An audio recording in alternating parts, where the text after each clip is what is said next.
আসসালামু আলাইকুম everyone, welcome to মুমস kitchen and blog. আজকে রিকশায় করে কই যাইতেছি বলেন তো?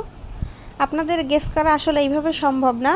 সো আজকে যাচ্ছি হচ্ছে বরিশালের একদম পপুলার একটা জায়গার মধ্যে অন্যতম একটা জায়গা, বরিশাল বেলস পার্কে। এইখানে যাচ্ছি হচ্ছে আজকে বিকালে। চিন্তা করলাম আমার কেয়াপারও মন মেজাজ ভালো ছিল না, চিন্তা করলাম তারে নিয়ে যাই। আর ওরে যাওয়ার সময় বলছিলাম যে চল আজকে বেলস পার্কে যাব আর 100 টাকার একটা চ্যালেঞ্জ করব, যে পুরা বেলস পার্কে 100 টাকা থেকে বিকালে কি কি খাওয়া যায়। এই যে 100 টাকার চ্যালেঞ্জটা করব। আমরা প্রথমে বেলস পার্কে এসে পড়ছি সন্ধ্যার দিকে। আমরা বেলস পার্কের পিছন সাইডটা মানে হচ্ছে পার্কের সাইড থেকে ঢুকছি। ঢোকার পরে আমার ক্যামেরাম্যান তো ক্যামেরা করতেছে, ক্যামেরা আমারে করার থেকে আলতু ফালতু বাহিরের জিনিস বেশি সে ক্যামেরায় ক্যাপচার করতেছে। যাওয়ার পরে প্রথমেই হচ্ছে বেলস পার্কের সব থেকে আমার মনে হয় সব থেকে বেশি পপুলার এই যে মামার ছবি দেখলেন, এই মামার এই যে ছোট্ট পানিপুরিটা সব থেকে বেশি মজার আমার মনে হয়। তারপরেও আমি অন্য আরেকদিন অন্য আরও কয়েকজনেরটা অ্যাভারেজ তুলনা করে আপনাদের সঙ্গে বলবো যে কোনটা বেশি মজা। এইটা কিন্তু অনেক মজা। আর ফুচকা, পানিপুরি, ভেলপুরি পছন্দ করে না এমন মেয়েরা খুব কম আছে। আর এখন তো মেয়েদের সাথে সাথে ছেলেরাও এগুলো খায়। এইটা খাইলাম আর এইটার দাম ছিল 30 টাকা। তারপরে একটু সামনে গিয়েই হচ্ছে আবার চুই ঝালের একটা ঝালমুড়ি পাওয়া যাইতেছিল।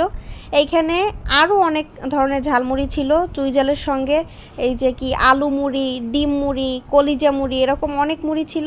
কিন্তু আমরা সেইখান থেকে শুধু চুই ঝালের যে মুড়িটা আছে ওইটাই কিনলাম, যে এইটা একটু নতুন বরিশালে, তো ট্রাই করে দেখি। এই দুইটা জিনিস খাওয়ার পরে আসলাম এই যে আচারের এইখানে। মানে বিকালবেলা একটু আচার খাবো না সেটা তো হয় না। তা আমার কেয়াপারে জিজ্ঞেস করলাম যে কোনটা খাবি, সে বলতেছে যে এই আনারস মাখাটা খাবে। এখানে আরও অনেক কিছু ছিল কিন্তু আমরা সেইটার মধ্যে থেকে আনারস মাখা খাইতেছিলাম।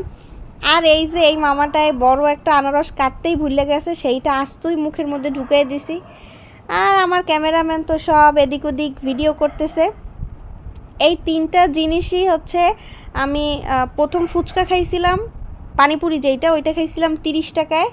তারপরে হলো আসলাম চুই ঝালের যে ঝালমুড়ি ছিল ওইটাও খাইলাম 30 টাকায়।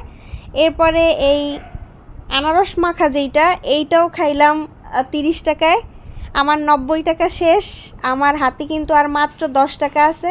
কেয়ারে বললাম এখন আর কি খাবি, সে এখন আর কিছু খাইতে চায় না।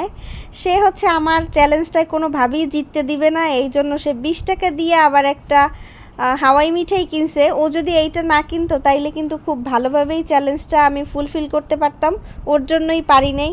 ও হাওয়াই মিঠাইটা কেনার পরে একটুখানি খাওয়ার পরে কি একটা অবস্থা করছে, হাওয়াই মিঠার চেহারা দেখেই তো বুঝতে পারছেন। So thanks for watching. আল্লাহ হাফেজ।